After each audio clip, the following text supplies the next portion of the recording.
आणि पुन्हा एकदा राजकीय क्षेत्रातून महत्त्वाची बातमी. शिवसेना भाजप नेत्यांमध्ये महापौर पदासाठी चढाओढ पाहायला मिळते. मुंबईत शिंदेंच्या शिवसेनेनं महापौर पदाची मागणी केली आहे, तर ठाण्यात भाजपनं महापौर पदाची मागणी केली आहे. ठाण्यात 2 वर्ष महापौर पद द्या, अन्यथा विरोधी बाकावर बसू, असा इशारा भाजप आमदार निरंजन डावखरेंनी दिलाय. तर मुंबईचा महापौर शिवसेनेचा आणि ठाण्याचा महापौर भाजपचा असेल तर आम्हाला मान्य आहे, असे शिंदेंच्या शिवसेनेचे खासदार नरेश म्हस्के यांनी म्हटलंय.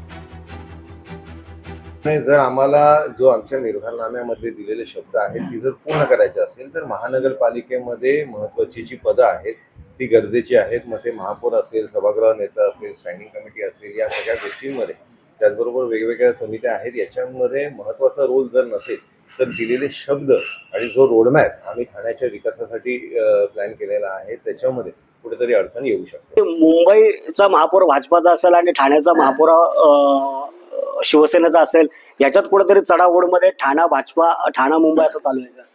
याच अशी जर तुम्ही चढाओढ म्हणत असेल तर मुंबईचा महापौर शिवसेनेचा आणि भाजपचा महापौर ठाण्याचा महापौर भाजपचा चालेल, आम्हाला ऍक्सेप्ट आहे असं जर तुम्ही म्हणत असाल तर. 2 वर्ष काय 5 वर्ष जरी द्यायचा म्हटलं तरी हा निर्णय माननीय एकनाथ शिंदे साहेब आणि देवेंद्रजी एकत्र बसून हा निर्णय घेतील. रवींद्र चव्हाण त्यांच्या सोबत असतील.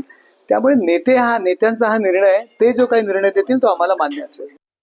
तर खासदार संजय राऊत यांच्या टीकेनंतर आता महायुतीकडूनही जोरदार प्रत्युत्तर देण्यात आलंय. मुंबईचा महापौर हिंदू मराठीच होईल, संजय राऊतांनी आपले नगरसेवक सांभाळावे, भांडूपमध्ये बसून दिल्लीची भाषा नको, असा हल्लाबोल मंत्री नितेश राणेंनी केलाय.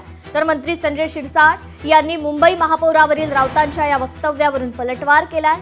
मुंबई महापौराबद्दल सगळ्या वावड्या आहेत, राऊतांचं स्टेटमेंट दिशाभूल करणार आहे, आम्ही नगरसेवकांना डांबून ठेवलेले नाही, असं शिरसाट म्हणाले.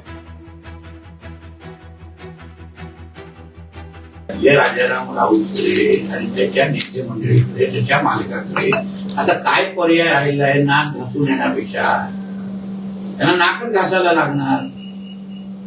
बाकीचा कणा राहिलाय का उद्धव ठाकरेचा? राजाराम राऊतनी आणि त्याच्या मालकाने स्वतःचे नगरसेवक सांभाळावे, स्वतःच्या बुडाखाली लागलेली आग सांभाळावी, धुमाकूळ भिजवावी आणि मग आमच्या घरामध्ये बघावं ना. तुमचे जे आले ते मला सांभाळा, ते तुमच्या संपर्कात राहतील का? आणि भांडूप बसून तू थेट दिल्लीची भाषा करू नकोस. महायुती आमची भक्कम आहे. मुंबईचा महापौर आज हिंदूत बसणार, मराठीत बसणार आणि तो महायुतीचाच बसणार. काय नाही, असं हे सगळं वावड्या आहेत, दिशाभूल करणारे स्टेटमेंट आहेत. मुंबई शिवसेनेचे जे नगरसेवक आहेत ते सर्व एक दिलाने, एक मताने एका ठिकाणी आहेत आणि अत्यंत चांगला निर्णय मला वाटतं एकनाथ शिंदे साहेब घेतील. लपवून ठेवणं वगैरे हा प्रकार नसतो. एका ठिकाणी येऊन त्यांना त्यांच्याशी विचार मंथन करणं, एकजूट दाखवणं, हा त्याचा मागचा उद्देश आहे. अनेक नगरसेवक नवीन आहेत, त्यांनाही समजवण्याची पद्धत असते आणि हे काही पहिल्यांदा घडतं अशातला भाग नाही ना.